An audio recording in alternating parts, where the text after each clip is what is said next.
listening to these birds sing. Of course, they don't know it's singing because it's just what they do. It's how they communicate. It's what comes out when they vocalize. And we call it song. But I realize that the music within us is the sound that naturally emanates from each of us when we're in alignment with our purpose, our true nature, and what we were here to share in this lifetime. And that has a particular vibration that when we tune our inner listening to be able to recognize that and to create a life that enables that sound to resonate within us and then out in the world, that we don't have to think about whether it's music or not, or whether it's jazz or classical or blues or rock. Those are names that come afterwards, that are labels for others to make it easier to comprehend, but we're not thinking about that in the moment of spontaneous creation of our lives. And that's how I now experience creativity after many years of practice. And that I'm starting to touch the place where it's truly spontaneous and natural. And we marvel at these sounds of nature, and we hear the music in them, and then we try to compose something that aspires to imitate it. We fall short because we're trying to imitate something that's totally spontaneous. So I invite you to explore the space of what happens when you are truly allowing yourself to be spontaneous. And those moments are rare in our modern lives, in our lives of showing up in roles, costumes, masks, makeup. But I invite you to find a space in your life when you can even touch that place for one moment and experience what arises from your essence, from the music within you, when it's completely natural and spontaneous. And it's not an easy thing. It does take a consciousness and a willingness to discover something you may never have known about yourself or experienced in this life. So I talk about the 3 qualities that I awaken in people when I coach, and that those qualities are courage, creativity, and resilience. And courage is first because it does require you to summon even one drop of courage to create the space for yourself to explore. And I have found that is the most challenging step for most of us. It's just creating the space, because once we create any bit of space, things spontaneously happen. The creativity happens in that space. So our ego does everything it can to prevent us from having space in our lives. It keeps us busy, it keeps us distracted, it keeps us tired, it keeps us inactive. Because even moving our bodies, taking the space to walk and be in a different place than your desk or your home is space. And something happens there, even if it's small. Even if it's just a feeling of relief, that's space. From the feeling of relief, we can create something different in our lives. So courage is first. That's something that I can't give you, but you already have inside you, and it's a willingness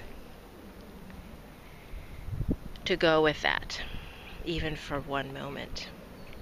To step away from your routine, try something different, create space.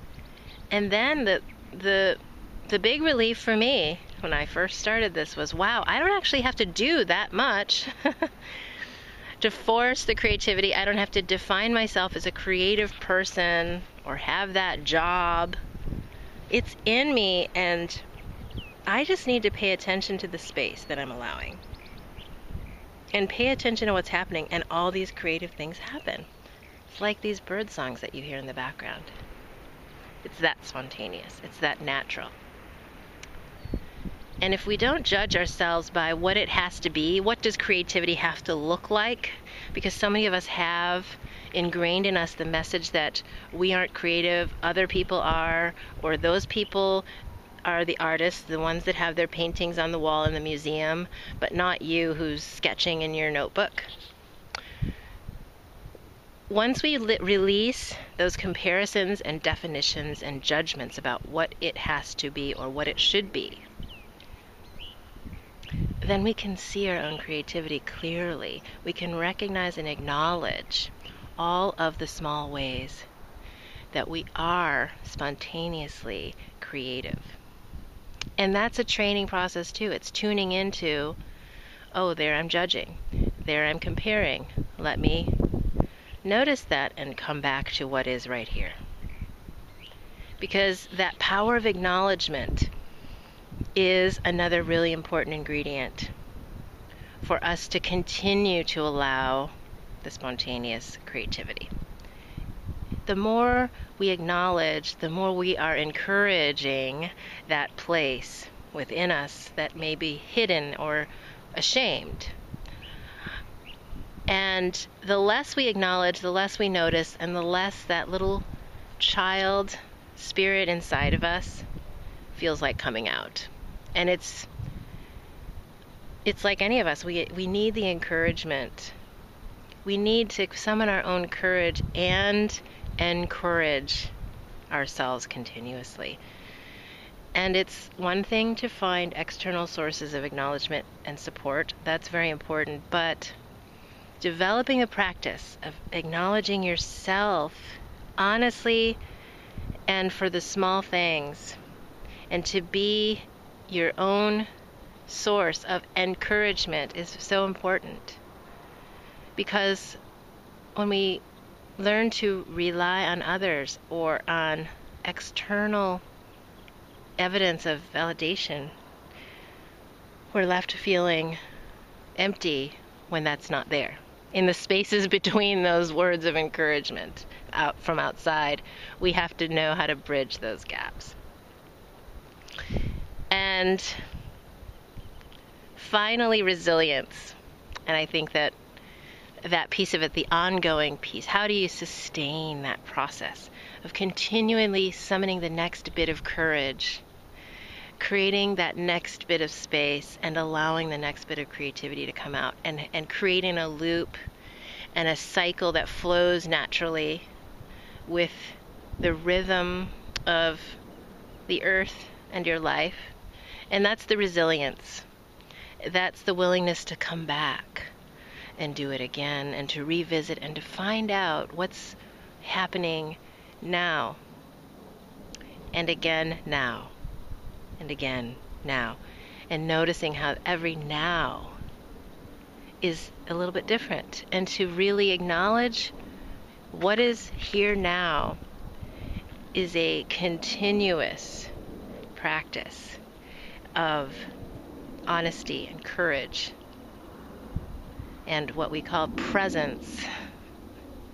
Very charged word, but to me it means tuning in to what is happening right now inside your mind, body, and soul. And that's enough. Let that be your business, and let that be enough.